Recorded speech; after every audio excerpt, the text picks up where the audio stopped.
शैतान से अब तू बचा ले मुझे, घूमे वो शेर तरह।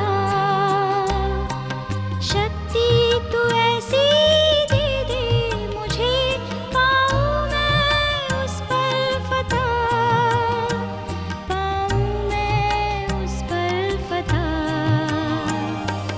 तेरी आराधना करते हैं हम सदा, आए शरण में तेरी, रास्ता तू हमको दिखा, रास्ता तू हमको दिखा। तेरी आराधना।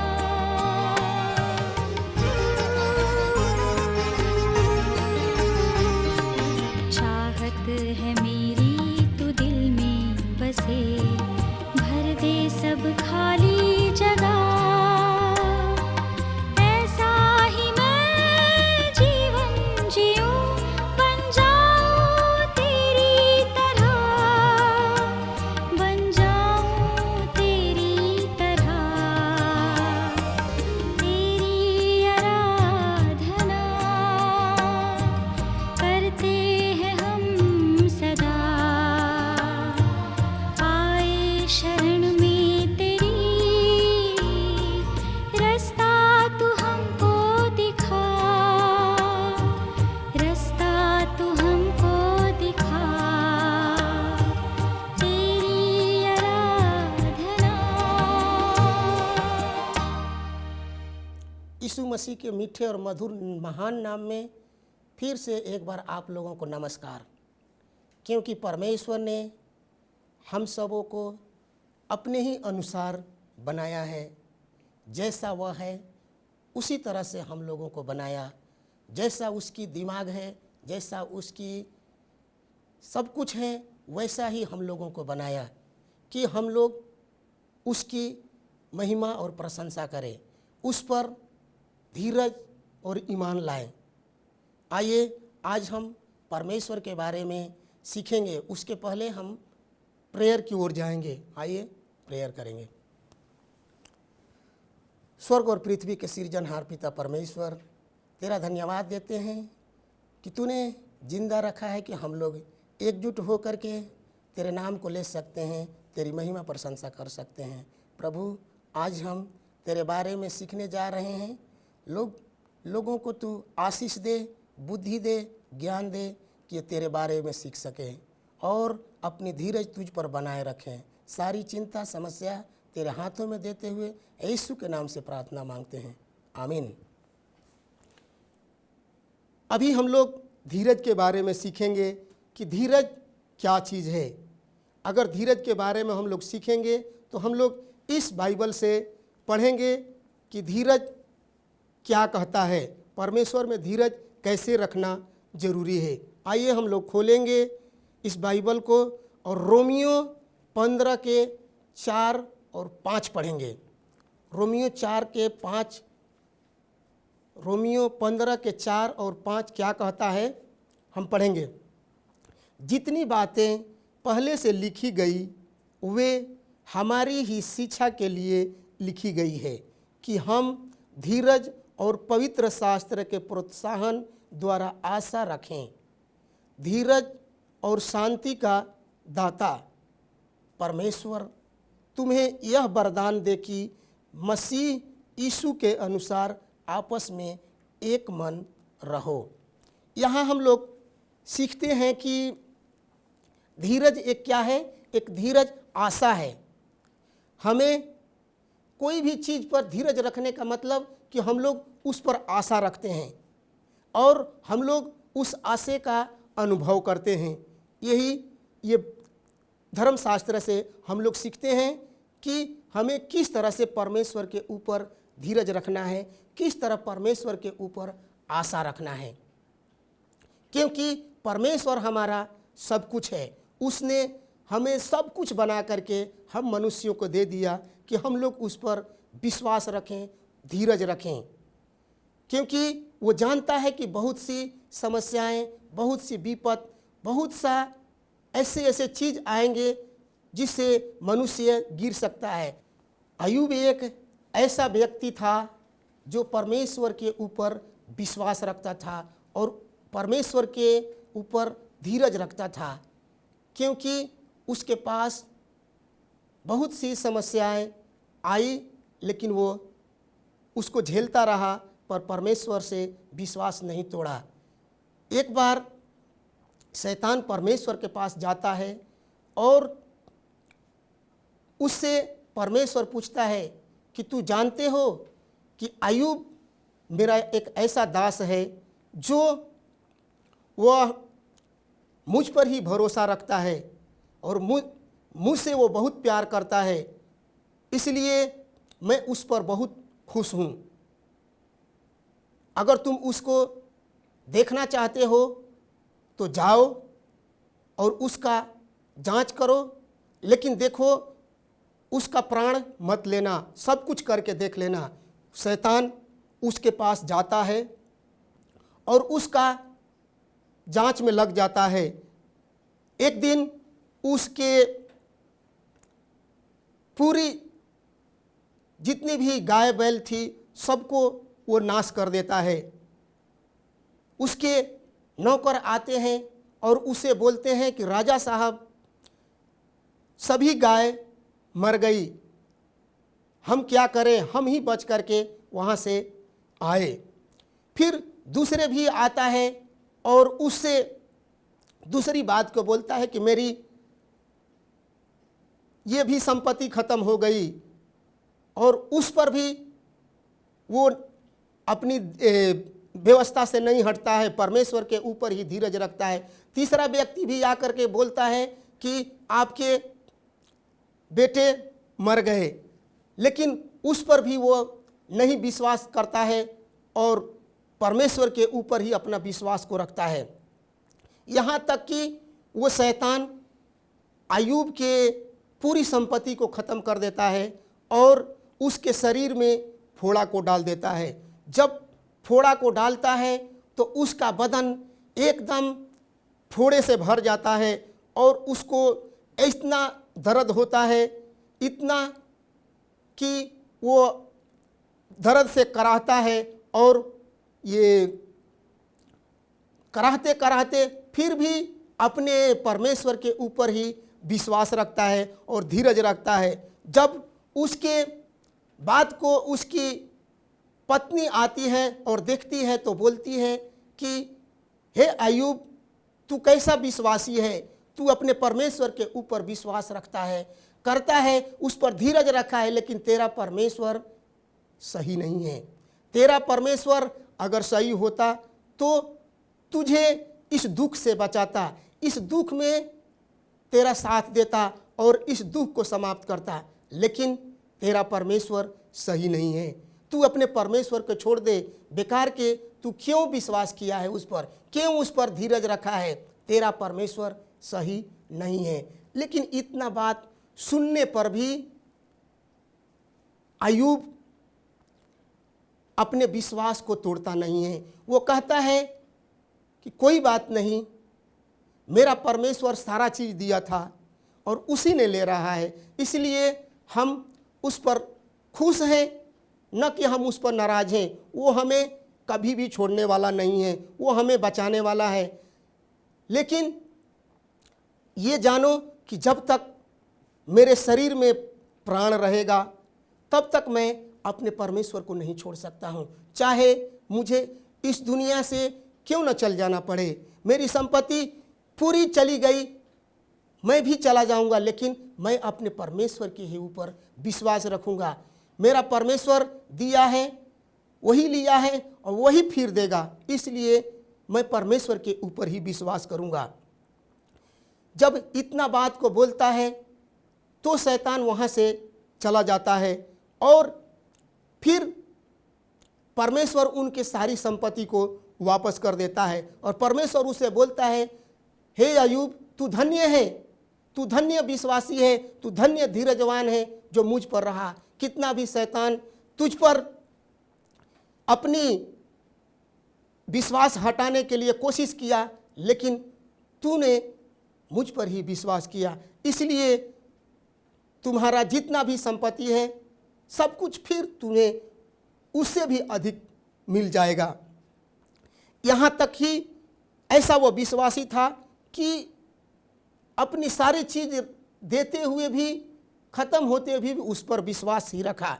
और दूसरी कहानी से हम लोग सीख सकते हैं कि 10 कुंवारियों की कहानी हम लोग सीख सकते हैं कि 10 कुंवारी थी जो अपने ही दुल्हा के लिए इंतजार करती थी।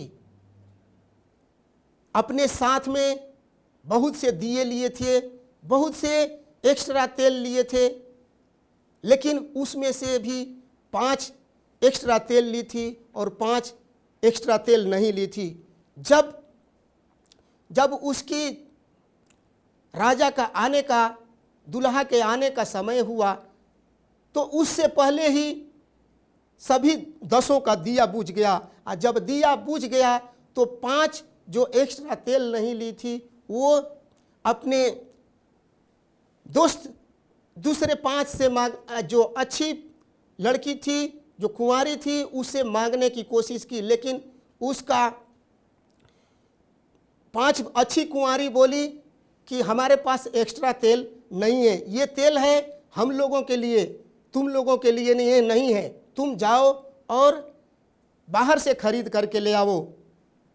वो 5 मूर्ख कुंवारियाँ वहाँ से गई और जा करके अपने फिर एक्स्ट्रा तेल खरीद करके लेकर आने की कोशिश की। तब तक ये दूल्हा पहुँच गया गाजे बाजे के साथ और 5 कुंवरियाँ उन लोगों के साथ पहुँच गई। लेकिन जब घर में गई तो उसके बाद आकर के 5 मूर्ख कुंवरियाँ और दूल्हे के दरवाज़ा को खटखटाने लगी कि हमें खोलिए, हम लोग भी तेल लेकर के आ गए। लेकिन उस समय वो परमेश्वर वो दूल्हा उसको बोल दिया कि हम तुझे नहीं जानते हैं। मेरे दोस्तों, मेरे भाइयों, मेरे अजीजों, मैं ये कहना चाहता हूँ कि जैसे ये 5 मूर्ख कुंवारियाँ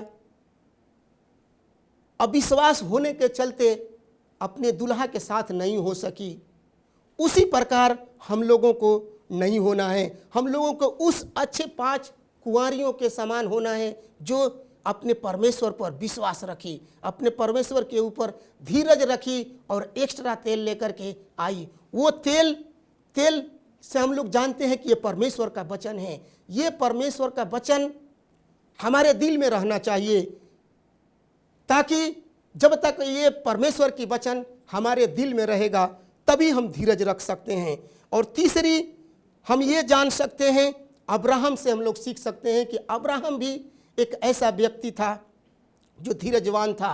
अपने बेटे को बलिदान करने के लिए भी वह तत्पर हो गया और मोरिया पर्वत पर ले जा करके और अपने बेटे को वहाँ बलिदान चढ़ाने के लिए शुरू किया। त्यों ही परमेश्वर आ करके उसे बोला कि अब्राहम रुक जाओ, क्योंकि तेरे लिए मैं ये मेमना तैयार किया हूँ। तू अपने बेटे को छोड़ करके ये मेमने को ले जा करके बलिदान करो। वहाँ हम लोग यही सीखते हैं कि अब्राहम भी धीरज के चलते परमेश्वर धीरज के चलते अपने बेटे को भी नहीं छोड़ा। इसलिए उन सब को सीखते हुए, जानते हुए हम लोग को सीखना है कि धीरज हमारे जीवन में बहुत ही ज़रूरी है। जब तक हम धीरज नहीं धरेंगे तो हम फेल हो सकते हैं, हम शैतान के चंगुल में आ सकते हैं। इसलिए कि बहुत सी शैतान के काम होने वाली है। शैतान का बीमारी, शैतान का जितने भी दुख तकलीफ है वो हमारे सामने आने वाला है। हमें यीशु मसीह पर, परमेश्वर पर भरोसा करने की ज़रूरत है, उस पर धीरज लाने की ज़रूरत है। जब तक हम धीरज रखेंगे तो हम श्योर परमेश्वर के रहेंगे और शैतान के चंगुल में नहीं आ सकते हैं। क्योंकि परमेश्वर ने हम सबों को बताया है, जब यीशु मसीह इस दुनिया में था तो जब वो जैतून पहाड़ पर बैठा हुआ था तो उसके चेले आकर के उसे बोले कि हे प्रभु, तुम ये बताओ कि जगत के अंत के समय में क्या होगा। उन्होंने बोला कि तुम धीरज रखो, कोई तुम्हें भरमाने ना सके, क्योंकि अंत के समय में बहुत सा कलेश आने वाली है। जगह जगह लड़ाई होंगे, जगह जगह अकाल पड़ेंगे। तुम वो सब को देख करके न घबराना। इसलिए मेरे प्यारे भाइयों, मैं आप लोगों से कहना चाहता हूँ, ये समय आपकी है। उस कहे हुए के अनुसार हम लोगों के परमेश्वर के ऊपर धीरज रखने की ज़रूरत है। अगर हम धीरज रखते हैं तो हम बहुत सा कलेश में नहीं फंस सकते हैं, हम उसे दूर रह सकते हैं, क्योंकि हमारा परमेश्वर बचाने वाला परमेश्वर है। हमारा परमेश्वर लोगों की रक्षा करने वाला परमेश्वर है। हम जानते हैं कि धीरज के ही चलते हमारे आदम और हवा, क्या बोलेंगे कि हमारे आदम और हवा अच्छे रहे और फिर दूसरा पाप न कर सके। और फिर हम ये जानते हैं कि धीरज हमारे जीवन के लिए बहुत ही ज़रूरत है, क्योंकि आज हम लोगों को धीरज रखने की ज़रूरत है। धीरज अगर हम नहीं रखते हैं तो हम संसार में नहीं रह सकते हैं, क्योंकि आज हम देखते हैं कि संसार में बहुत सा लोग ऐसे हैं जो थोड़ी छोटी सी विपत आने पर, छोटी भी सी समस्या आने पर भी वो अपने जान को त्याग देते हैं। कहीं रोड पर मर जाते हैं, कभी तालाब में गिर करके मर जाते हैं, कभी ट्रेन में कट जाते हैं। मेरे दोस्तों, ये उनकी भूल है, क्योंकि वे परमेश्वर को नहीं जानते। वो परमेश्वर के नहीं जानने के चलते उनके पास धीरज नहीं है। इसलिए हम मसीह भाइयों को वैसा होने की ज़रूरत नहीं है। परमेश्वर हमारा परमेश्वर है। अगर हम उस पर धीरज रखते हैं, अगर हम उस पर ईमान रखते हैं, तो हमें अवश्य बचाएगा। वो हमें कभी नहीं छोड़ने वाला है। जैसे में हम जानते हैं, हम ये गाना में सीखेंगे कि ये गाना, उसके लिए हम लोग बहुत सा प्यारा गाना गाते हैं। जैसे माता संभालती है वैसे यीशु संभालेगा। जैसे माता संभालती है वैसे यीशु संभालेगा। जैसे माता संभालती है वैसे यीशु संभालेगा। सीने से लगाएगा, चट्टान पे चढ़ाएगा। सीने से लगाएगा, चट्टान पर चढ़ाएगा। जैसे माता संभालती है वैसे यीशु संभालेगा। जैसे माता संभालती है वैसे यीशु संभालेगा।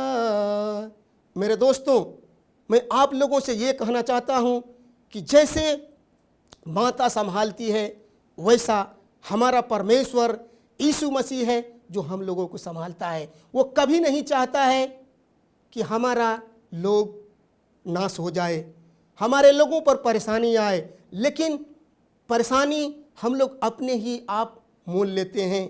हम उसके अनुसार नहीं चलते हैं, जिसके चलते हम पर परेशानी आ जाता है। हम उसके बातों को भूल जाते हैं, जिसके चलते हम पाप में गिर जाते हैं। मेरे दोस्तों, हमें उस पर धीरज लाने की ज़रूरत है। हमें उसके अनुसार जीने की ज़रूरत है, ताकि परमेश्वर जैसा रूट बनाया है, जैसा उसने बोला है, वैसा ही ठीक ठीक हम लोगों को चलना ज़रूरी है। क्योंकि हमारा परमेश्वर सब रास्ता हम लोगों के लिए दिया है। हम लोगों के लिए ये एक टार्च के समान हम लोगों को लाइट दिया है। क्योंकि अगर हम देखते हैं कि जिस व्यक्ति के पास अगर टार्च नहीं है, अंधेरा घर में जाना है, तो वो जाता है, लेकिन वो इतना विश्वास, इतना यकीन नहीं करता है कि मेरा संपत्ति कहाँ है, मेरा रखी हुई सामान कहाँ है। वो जा करके अंधे की सामान वो टोता है, लेकिन वो नहीं जानता है कि सचमुच यहाँ ही मेरा सामान है। लेकिन जिसके पास टार्च हो तो डायरेक्ट जा करके अपने सामान के पास जाता है और उसको देख करके, उसको ले करके अपना काम कर लेता है। मेरे दोस्तों, आज हम लोगों को परमेश्वर ये ज्योति दिया है कि हम ज्योति में चलें और सही सही काम करें। मेरे दोस्तों, ज्योति के समान चलने से हम लोग ठीक अपने परमेश्वर के काम में सफल होंगे। हमें सफल होने के लिए एक परमेश्वर पर भरोसा और धीरज लाने की ज़रूरत है। हमारा परमेश्वर धीरजवान है, वो कभी नहीं छोड़ता है। कितना भी विपत्ति आए, कितना भी कलेश आए, लेकिन अगर हम उसे याद करते हैं तो वो हमें जरूर अपनाता है। आइए हम एक टेस्टमनी उसके बारे में देना चाहते हैं कि एक बार लोग बीमार थे, लेकिन वो परमेश्वर को नहीं जानते थे और उस बीमारी से बचने के लिए अनेक प्रकार के उपाय करते थे, लेकिन उसकी बीमारी बढ़ती ही जाती थी। एक दिन वो ओझे के पास गया और जा करके ओझा से ओझाई कराया, लेकिन फिर भी उसकी बीमारी नहीं ठीक हुई। फिर जा करके एक पंडित जी से जा करके दिखवाया कि हमारे जीवन में क्या लिखा है, यही ऐसा ही बीमारी लिखा है। तो पंडित जी भी उसको सही रास्ता नहीं बता पाए। उसी रास्ते से उसी गांव में एक पास्टर आया और पास्टर गांव में जा करके लोगों से मिलता था, जुलता था, लेकिन उसी से उस आदमी को भेंट होता है और उससे पूछता था कि पास्टर साहब, आप प्रार्थना करते हैं, हम जानते हैं कि पास्टर लोग प्रार्थना करते हैं और यीशु मसीह के नाम से चंगाई होती है, क्या आप हमें प्रार्थना कर सकते हैं, हमें बता सकते हैं कि ये हमारी बीमारी कैसे दूर होगी? पास्टर साहब ने बोला, यदि आप विश्वास करते हैं हमारे परमेश्वर के ऊपर, हमारे यीशु मसीह के ऊपर, तो वो जरूर आपको ठीक करेगा। उस पर विश्वास कीजिए और उस पर ईमान लाइए, तो जरूर आप चंगे हो सकते हैं। क्योंकि संसार में बहुत सा लोग यीशु मसीह के नाम से चंगे होते हैं। उन्होंने बहुत से बाइबल की कहानियां बताई कि लाजरस की कहानी बताई कि लाजरस मर गया था, लेकिन परमेश्वर ने उसे जा करके जिला दिया और अंधे को आंख दिया, लंगड़े को पैर दिया, अरे गूंगे को बोलने के लिए दिया। आप जानते हैं, इसलिए उस पर विश्वास कीजिए ताकि परमेश्वर आपको भी ठीक करे। और उसको प्रार्थना किया और प्रार्थना करने के वक्त ही जब आमीन बोला तो वो अपने आप को अच्छा महसूस करने लगा। उस समय पास्टर उसको पूछा कि मेरे भाई, आप बताइए कि आप कैसा महसूस कर रहे हैं? उस समय उसने बोला कि पास्टर साहब, मुझे बहुत सा लोग मुझको ये किया, बहुत सा दवा किया हूँ, बहुत सा लोगों के पास गया हूँ, लेकिन मैं ठीक नहीं हो सका। लेकिन आज आपके प्रार्थना से हम आज ठीक लग रहे हैं और इसलिए हम कहते हैं कि क्यों वो ठीक हुआ? इसलिए ठीक हुआ कि परमेश्वर के ऊपर विश्वास किया। और फिर वो पास्टर ने उसे बोल दिया कि इतना ही नहीं, हमारा परमेश्वर सब कुछ करने वाला है, उसको अच्छी तरह जानते हैं, तो वो हमारी सारी चीज़ की आवश्यकताओं को पूरा करता है। इतना पास्टर बोला।